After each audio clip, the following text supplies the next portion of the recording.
하나님의 말씀은 누가복음 19장 45절과 46절 말씀 두 절을 제가 봉독하겠습니다. 누가복음 19장 45절과 46절 말씀입니다. 성전에 들어가사 장사하는 자들을 내어 쫓으시며 저희에게 이르시되 기록된 바 내 집은 기도하는 집이 되리라 하였거늘 너희는 강도의 굴혈을 만들었도다 하시니라. 아멘. 오늘 저녁에는 이 본문 말씀에서 제목을 따서 내 집은 기도하는 집이 되리라. 오늘 우리 수요 예배로 하나님께 함께 예배드리는 우리 모두가 우리 교우들을 위해서 또 우리 교회를 위해서 또 나의 각자의 문제를 위해서 기도하는 귀한 시간이 될 줄로 믿고 이곳이 주님 말씀하신 대로 기도하는 집이 될 줄로 믿습니다. 19장 1절부터 말씀을 함께 나누면서 또 은혜를 받겠습니다. 이제 예수님께서 이 여리고를 지나시면 벳바게 그리고 베다니 그리고 이제 예루살렘 여정이 걸었습니다. 그리고 그 예루살렘에 들어가시면은 1일째부터 5일째까지 계시다가 십자가에 달리시고 그리고 이제 부활하시는 역사가 일어나게 되는 그러한 상황입니다.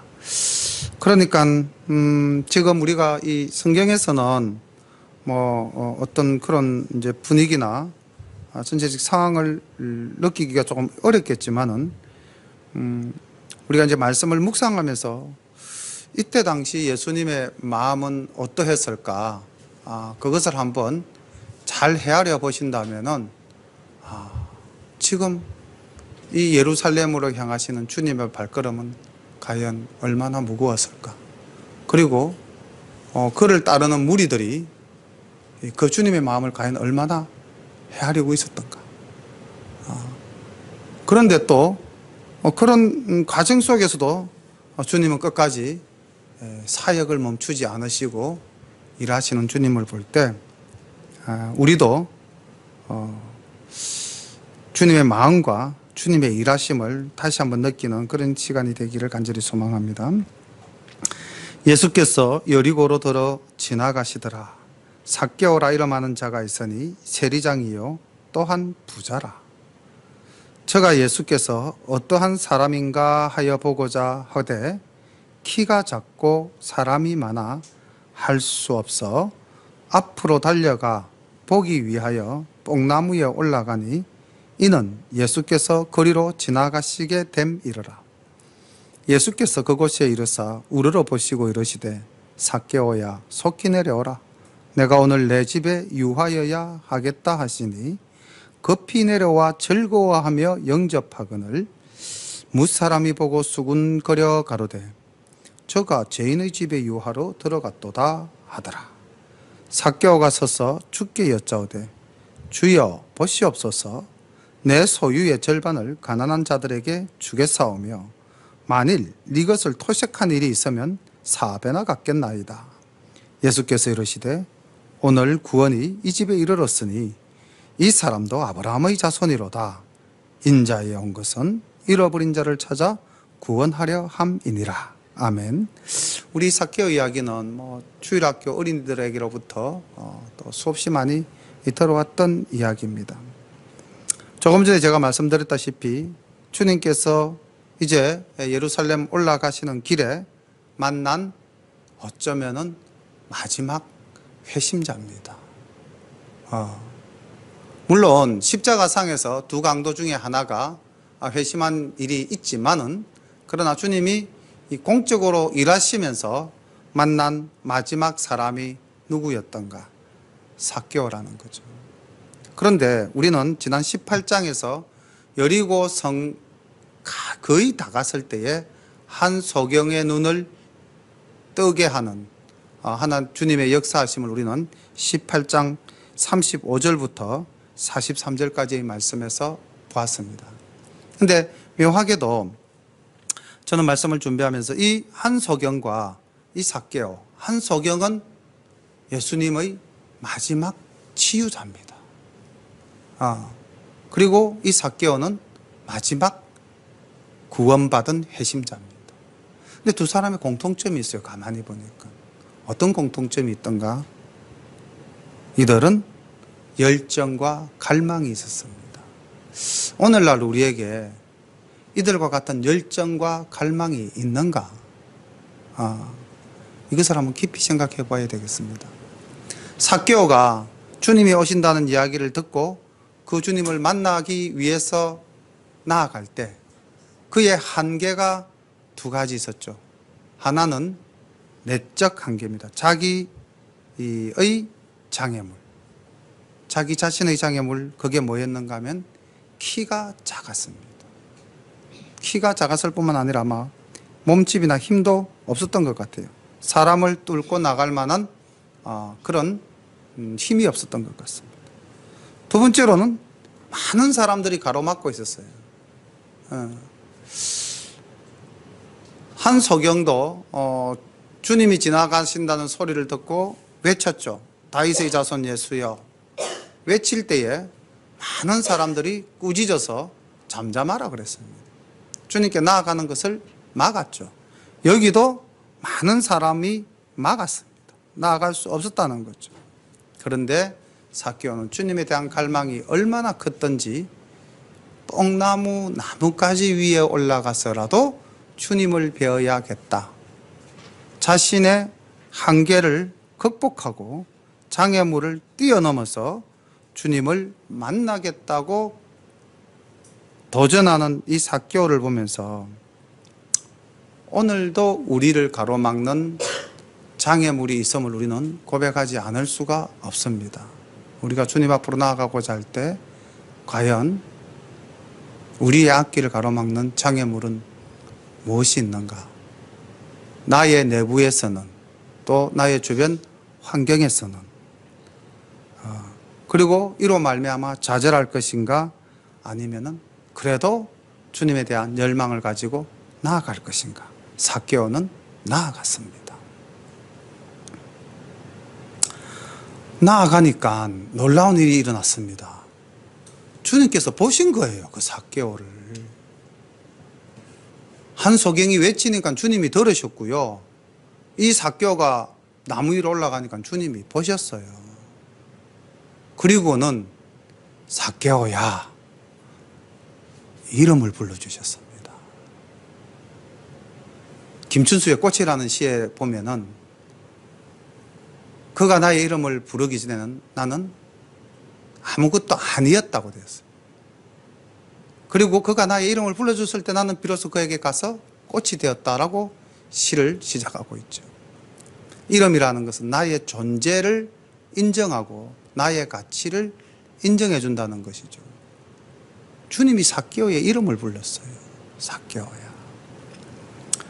만약에 우리가 기도하는 가운데 주님의 음성이 우리의 이름을 불러주신다면 우리는 얼마나 감격스러울까요?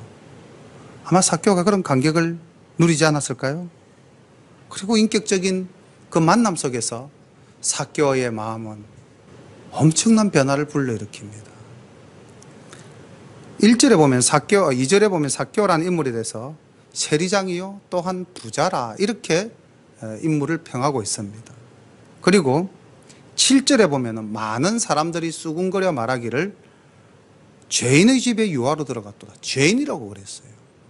그러니까 삭개오는 그 지역에서 좋은 평판을 받지 못했습니다.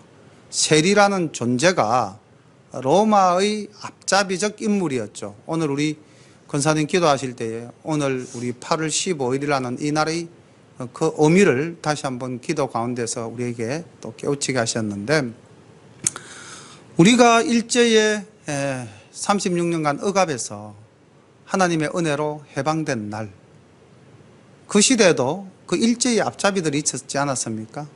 로마의 앞잡이로서의 대표적인 인물이 세리였고 그 세리의 장이었다. 그리고 부자였다라고 했을 때는 상당한 비리를 저질렀을 수도 있었겠다 싶습니다. 그러니까 결코 좋은 인물이 아니라는 거죠. 주님이 바라보시고 삭개오야 부르고 내가 오늘 너희 집에 가서 자겠다라고 유하겠다라고 말씀할 대상이 아니었다는 것입니다. 그럼에도 불구하고 주님은 삭개오의 이름을 부르시고 그 삭개오의 집에서 유하겠다고 말씀하셨습니다. 주변 사람들이 어떻게 말하든 주님은 개념치 않았습니다. 그랬을 때 얼마나 놀라운 변화가 일어납니까? 멸망당할 수밖에 없었던 한 영혼이 이제 정말 아브라함의 자손이 되는 믿음의 제자가 되는, 우리가 이 부자라는 단어를 가지고 볼 때 우리가 18장에서 부자를 만나지 않았습니까? 주님께서 계명을 지키라니까 그건 전 다 지켰습니다. 그럼 내가 가진 것을 내 이웃에게 나누어 줘라 했을 때 근심함이 돌아갔다고 그렇게 되어 있잖아요. 근데 그 사람은 신앙적으로 얼마나 단단한 사람입니까? 우리가 오늘날 보면은 험잡을 데 없는 사람이었겠죠. 그런데 그는 낙심하며 돌아갔는데 이 로마의 앞잡이, 많은 사람들로부터 비난받는 이 세리장 삭개오는 내 재산의 절반을 내어서 가난한 자를 구제하겠다라고 고백하고 있습니다. 놀랍지 않습니까? 부자 청년과 비교해 보면. 그리고 만약에 내가 남의 것을 토색한 일이 있다면 4배로 갚겠다. 우리가 율법에 보면은 남의 것을 가져왔을 때 더하여 토색이라는 것은 빼앗아 오는 건데, 그랬을 때는 5분의 1을 더하면 됩니다. 그런데 삭개오는 4배를 더해서 갚겠다. 은혜가 충만하지 않았습니까? 우리도 이런 주님의 만남과 주님과의 만남과 그리고 그 만남을 통한 우리의 변화와 우리의 고백이 일어날 수 있겠는가?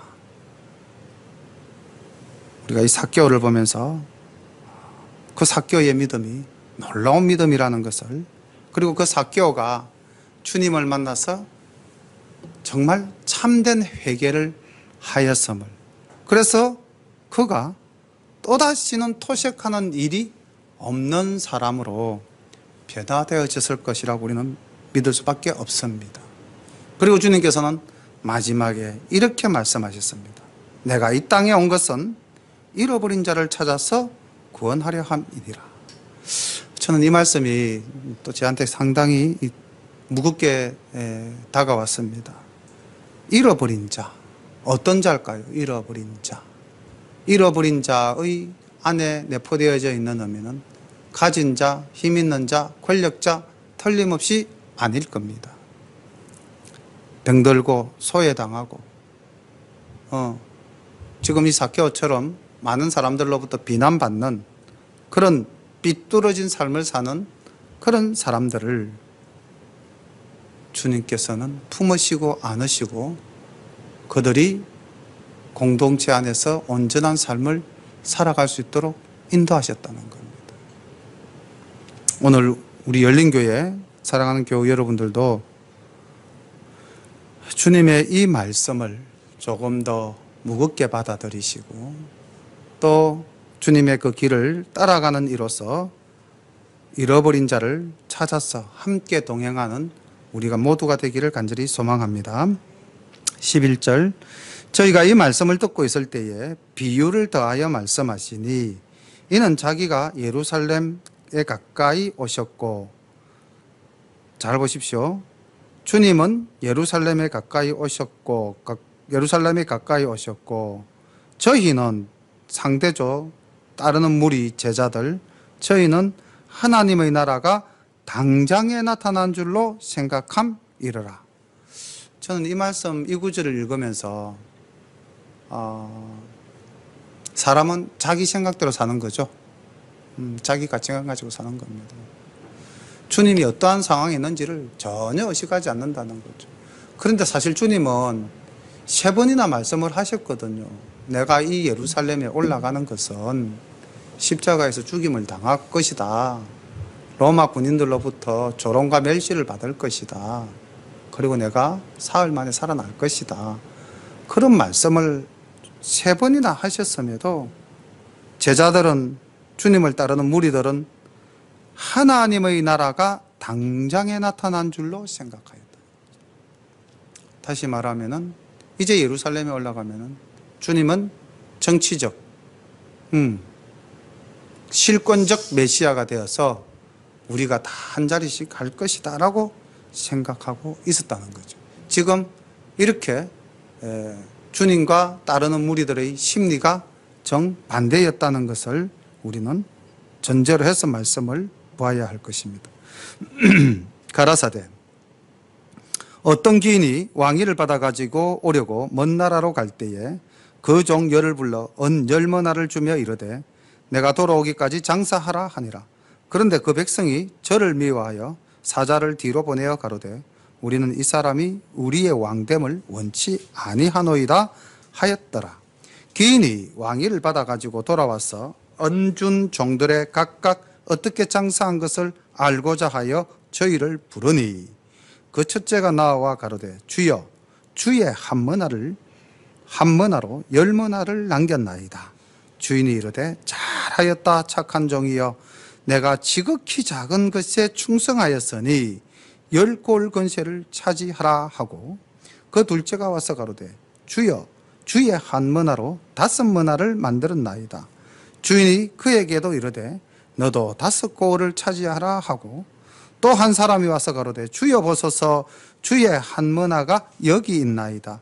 내가 수건으로 쌓아두었나이다. 이는 당신이 엄한 사람인 것을 내가 무서워함이라. 당신은 두지 않은 것을 취하고 심지 아니한 것을 거두나이다. 주인이 이르되 악한 종아, 내가 내 말로 너를 판단하노니 너는 내가 두지 않은 것을 취하고 심지 않은 것을 거두는 엄한 사람인 줄을 알았느냐? 그러면 어찌하여 내 은을 은행에 두지 아니하였느냐?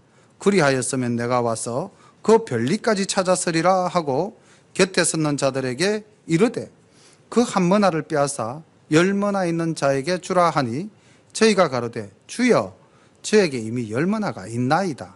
주인이 가로되 내가 너희에게 말하노니 무릇 있는 자는 받겠고 없는 자는 그 있는 것도 빼앗기리라. 그리고 나의 왕됨을 원치 아니하던 저 원수들을 이리로 끌어다가 내 앞에서 죽이라 하였느니라. 이 비유의 말씀은 마태복음 25장에서 주님 말씀하셨던 달란트 비유랑 상당히 비슷하면서도 또 조금 다른 모습을 보이고 있습니다. 여기에 나오는 비유의 이야기는 그 당시 많은 사람들에게 이야기되어졌던 유대의 한 상황을 빗대어서 한 이야기입니다. 헤롯이 죽자 그 아들 아킬레오가 왕위를 이어받기 위해서 로마에 가서 뭐라고 해야 됩니까? 아버지의 왕위를 내가 이어받는 것을 우리가 책봉이라고 그러기도 하고 왕위를 이어받는 그 일에 대한 로마의 재가를 받아야 되는데 아마 이제 그때 당시 이 일이 실질적으로 있었던 것 같아요. 그래서 아킬레오가 갔을 때에 많은 유대인들이 그 아킬레오라는 인물이 악함을 알고 사실은 많은 사자들을 보내서 반대하였고 그렇지만 아킬레오는 왕의 책봉을 받아서 돌아왔고 그래서 그를 반대하던 무리 8,000명 정도를 죽였다는 유세비우스의 역사적 기록에 남아 있습니다. 그런데 주님이 아마 그 당시 그러한 이야기가 유대 사회에 많이 있었던 것을 다시 환기시키면서 주님께서 이 말씀을 하셨어요. 근데 주님이 말씀하신 이야기의 본질은 뭡니까?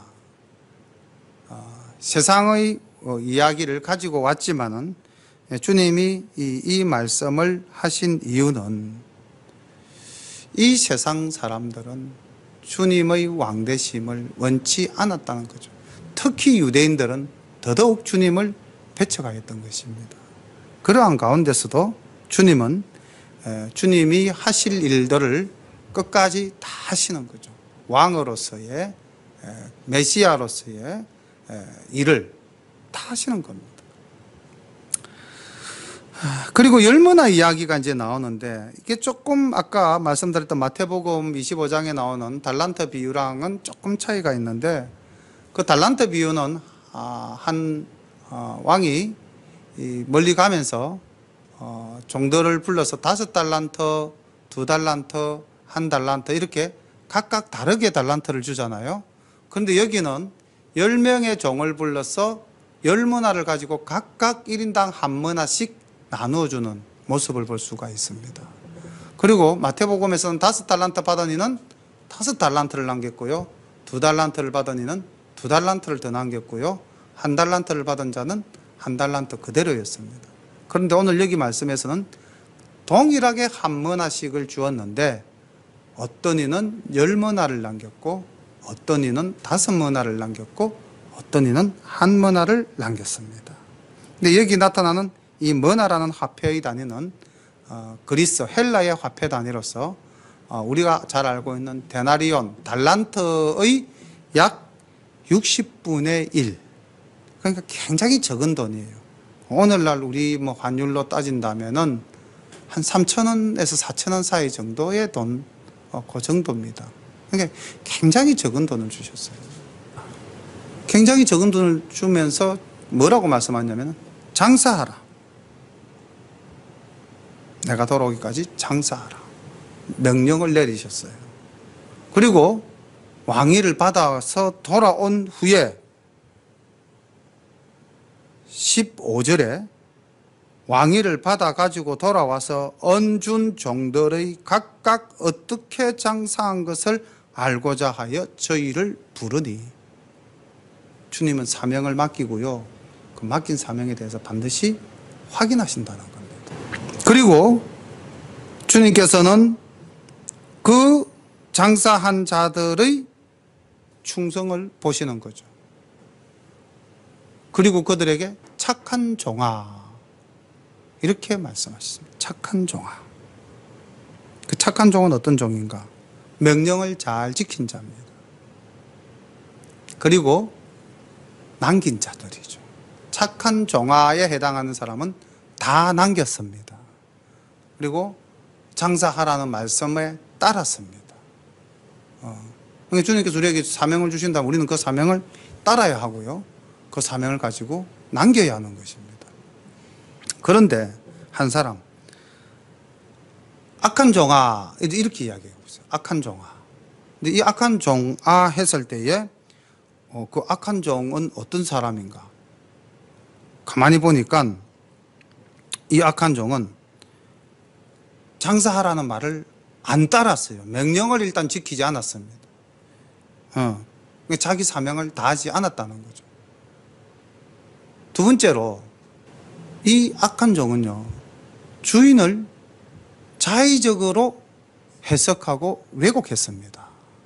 당신은 엄한 사람이다. 당신은 두지 않은 것을 취하고 심지 않은 것을 거두는 자다. 이렇게 왜곡해버린 겁니다. 그러니까 우리가 하나님을 믿을 때에 이게 참 위험한 발상일 수도 있고 또 간절한 발상일 수도 있는데, 나의 하나님 이랬을 때예요. 이게 굉장히 위험해지면 내가 만든 하나님이 되어버리는 거예요. 본질적인 하나님이 아니라. 그거는 왜곡되어진 하나님이 될 수도 있잖아요. 그죠? 지금 이 악한 종은 그 주인을 왜곡했다는 거죠. 자기가 일하지 않음을 정당화시키기 위해서 주인을 잘못된 자로 왜곡해 놨다는 거예요. 그러면은 극단적으로 기복주의적 신앙을 가진 사람은 하나님을 어떻게 왜곡하느냐? 복 주시는 하나님으로만 왜곡시켜 버린다는 거죠. 우리가 이런 죄를 범할 수 있다는 겁니다. 악한 종이 되어버릴 수 있다는 거죠. 그런 악한 종에게 주님께서는 그 주었던 것을 빼앗아서 충성한 자에게 넘겨주는 그런 은혜를 베풀고 있음을 우리가 볼 수가 있습니다. 28절부터 말씀을 보겠습니다. 이 말씀도 너무 잘 아는 말씀이죠. 예수께서 이 말씀을 하시고 예루살렘을 향하여 앞서서 가시더라. 감람원이라 하는 산의 벳바게와 베다니에 가까이 왔을 때에 제자 중 둘을 보내시며 이르시되 너희 맞은편 마을로 가라. 거리로 들어가면 아직 아무 사람도 타보지 않은 나귀 새끼의 매여 있는 것을 보리니 풀어 끌고 오너라. 만일 누가 너희에게 어찌하여 푸느냐 묻거든 이렇게 말하되 주가 쓰시겠다 하라 하시매 보내심을 받은 자들이 가서 그 말씀하신 대로 만난지라. 나귀 새끼를 풀 때에 그 임자들이 이르되 어찌하여 나귀 새끼를 푸느냐 대답하되 주께서 쓰시겠다 하고 그것을 예수께로 끌고 와서 자기들의 겉옷을 나귀 새끼 위에 걸쳐놓고 예수를 태우니 가실 때에 저희가 자기의 겉옷을 길에 펴더라.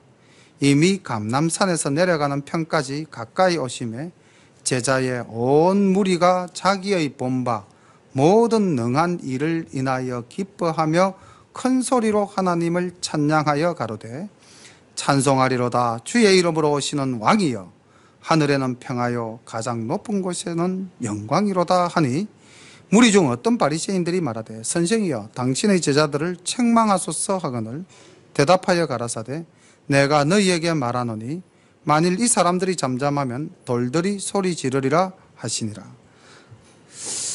가까이 오사 성을 보시고 우시며 가라사대 너도 오늘날 평화에 관한 일을 알았다면 좋을 뻔하였거니와 지금 내 눈에 숨기웠도다.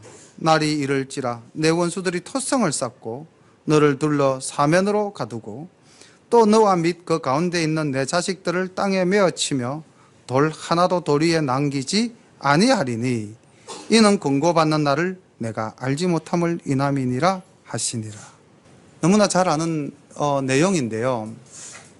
잘 보시면은 이 말씀 속에는 그 예수님을 따르는 무리들을 우리가 한번 집중해서 봅시다. 이 사람들은 지금 어떤 심리, 어떤 기대치, 어떤 감정으로 지금 이 길을 주님과 동행하고 있는가?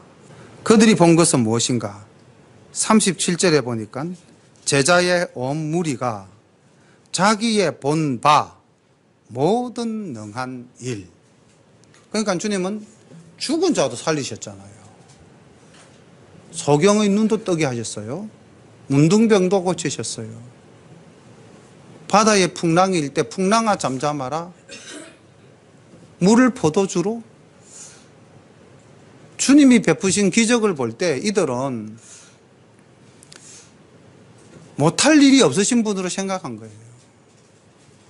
그래서 우리가 늘 이렇게 말씀을 들어서 잘 알지 않습니까? 이 유대 사회에서 겉옷이라는 게 자기의 집이자 이불이자 전제사진이잖아요.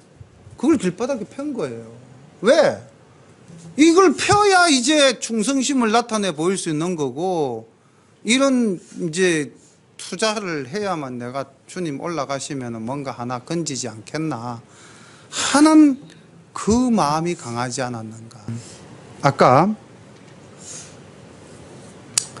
우리가 11절 말씀을 보면은 삭개오 이야기가 이제 나왔고, 그때 주님께서 잃어버린 자를 찾아서 구원하러 왔다, 이제 이 말씀을 하실 때에 저희들이 이 말씀을 듣고 예루살렘 이제 가까이 다가올 때 그때 이렇게 돼 있죠.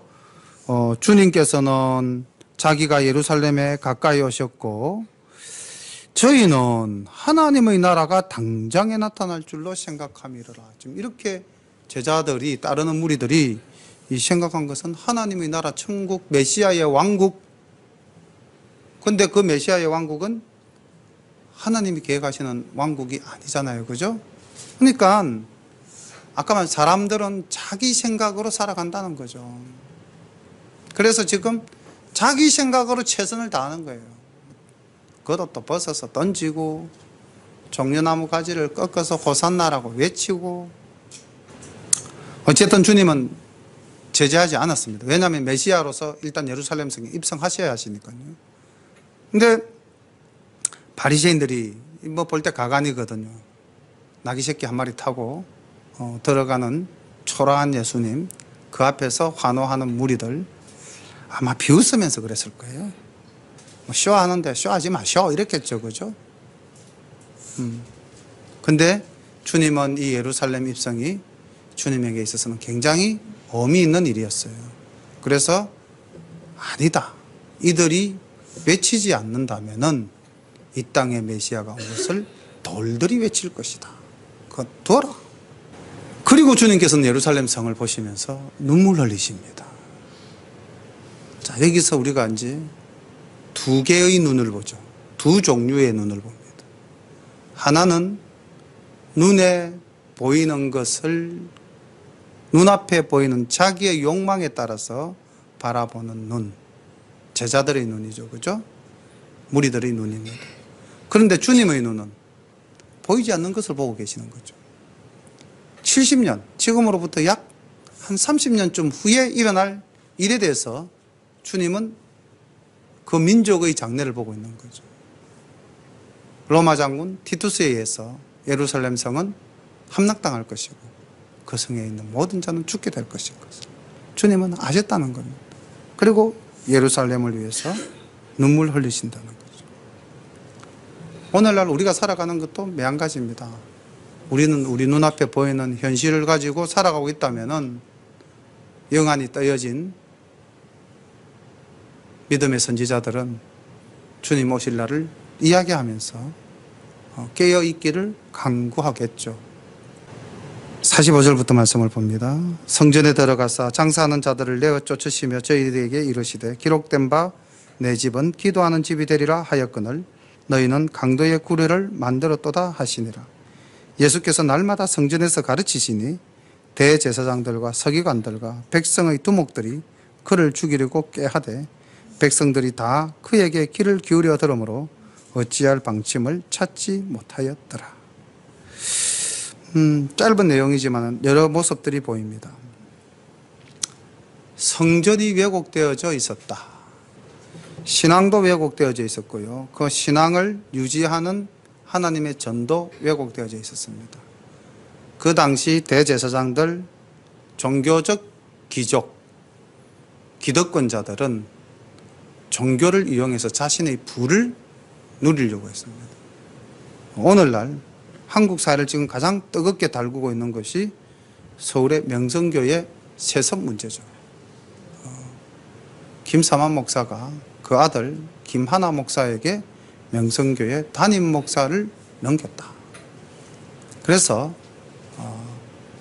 9월 3일 날 서울 장신대에서는 총대, 다시 말하면 예수교대한 장로회, 통합교단 모든 총회의 대의원들이 모여서 이제 총회를 하는데 이때 이제 이 세습 문제를 부당하다, 정의롭지 못하다, 하나님 앞에 온전하지 못한 모습이다, 결의를 해주기를 바라는.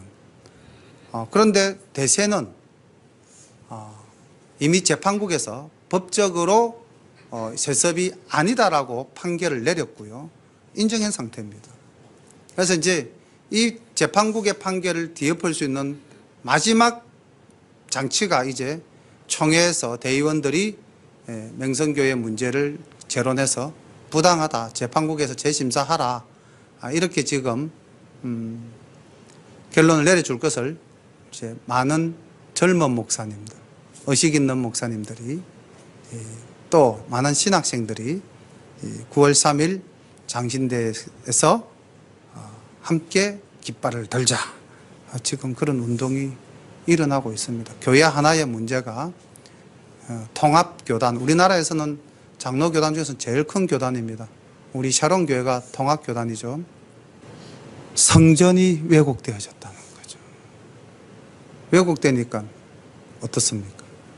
오늘날 많은 믿지 않는 자들은 우리를 향하여 뭐라고 그럽니까? 주님께서도 말씀하셨습니다. 강도의 소굴로 만들었도다.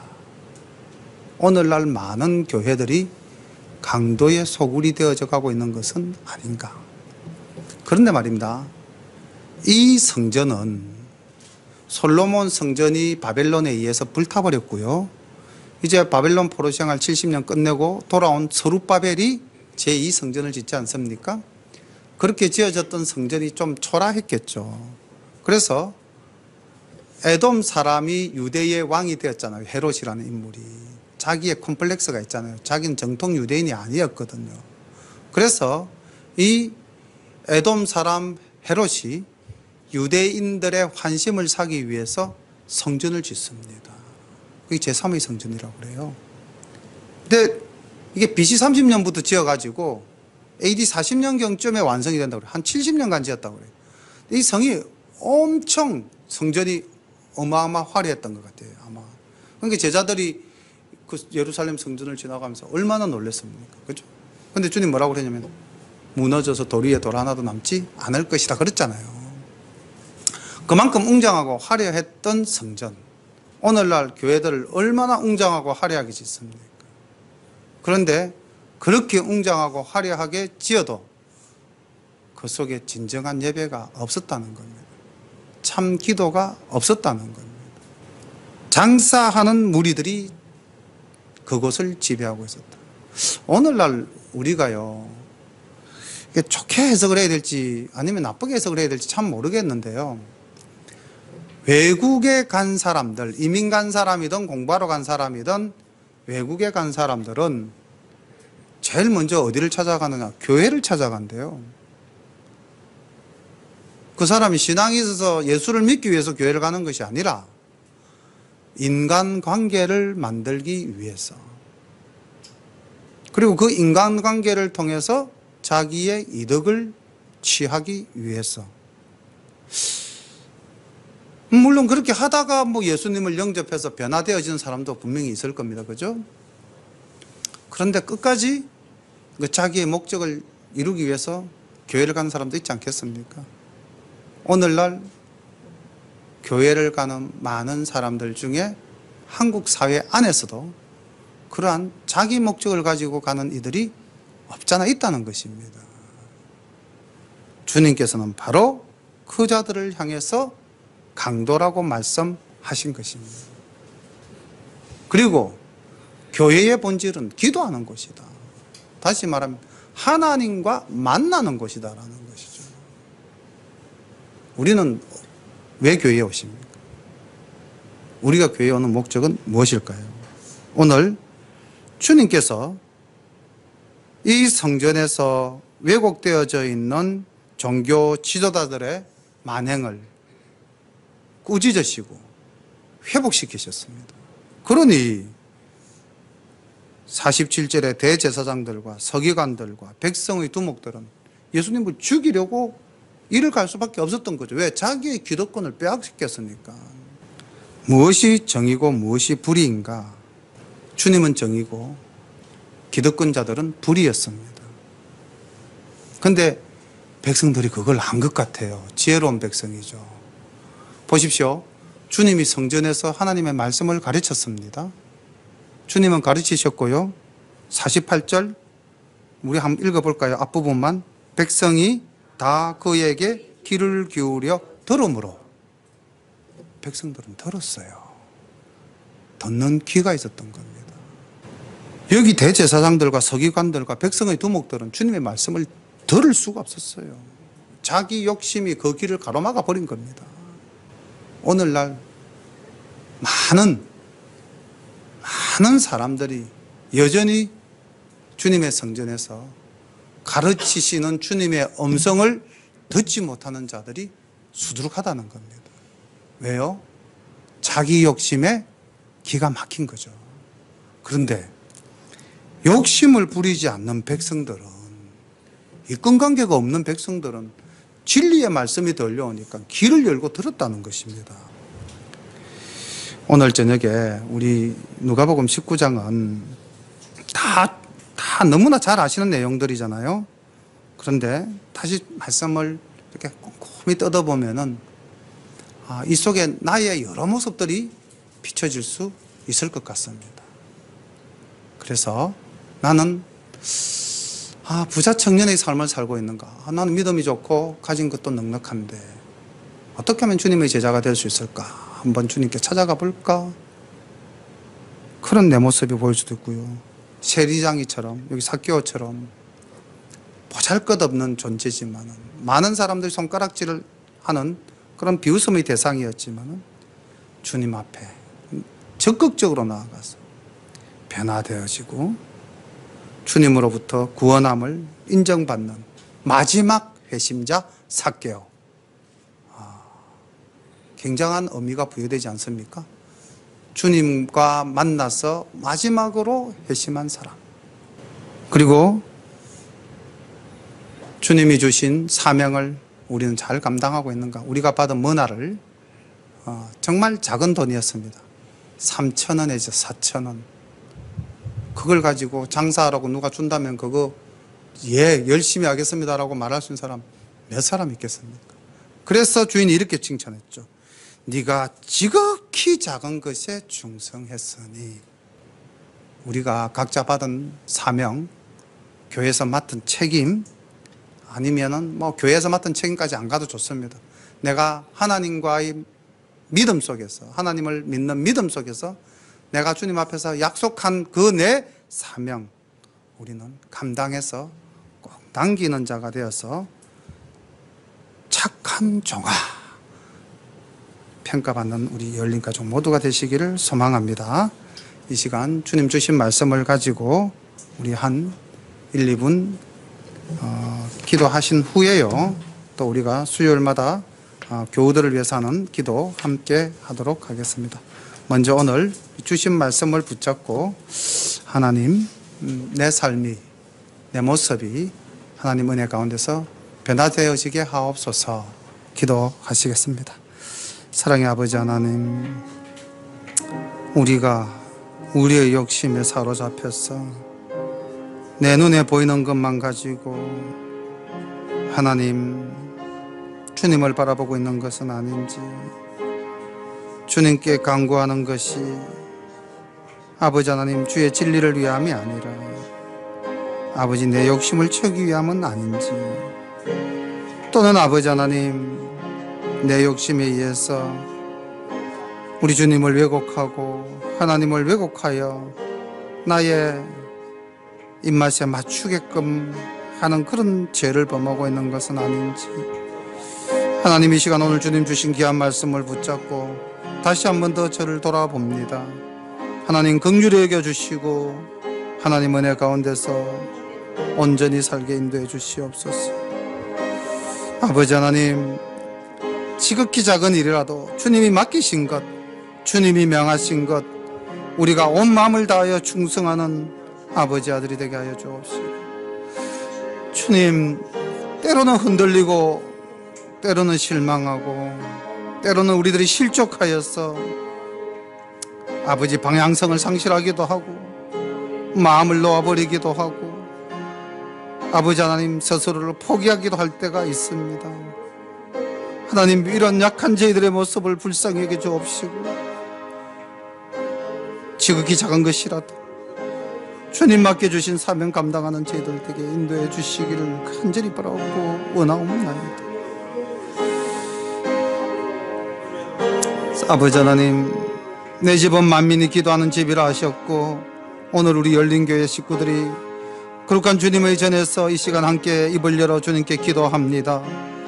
하나님 아버지, 우리가 이 성전을, 주님의 거룩한 교회를 우리의 욕심에 따라서 우리의 취향에 맞게끔 아버지 하나님 왜곡하는 일이 없게 하여 주시고 오직 하나님을 만나고 하나님의 말씀을 귀 기울여 듣는, 그리고 아버지 하나님 우리의 간절한 소망을 주님께 기도하는 그러한 거룩한 주님의 교회가 될 수 있도록, 우리가 그렇게 하나님의 교회를 섬길 수 있도록, 그렇게 우리가 교회를 세워갈 수 있도록 우리 모두를 주장하여 주옵소서. 하나님께서 함께해 줄 줄 믿사옵고 간구할 때마다 예수님 몇 들어 감사하며 기도드리옵나이다. 아멘.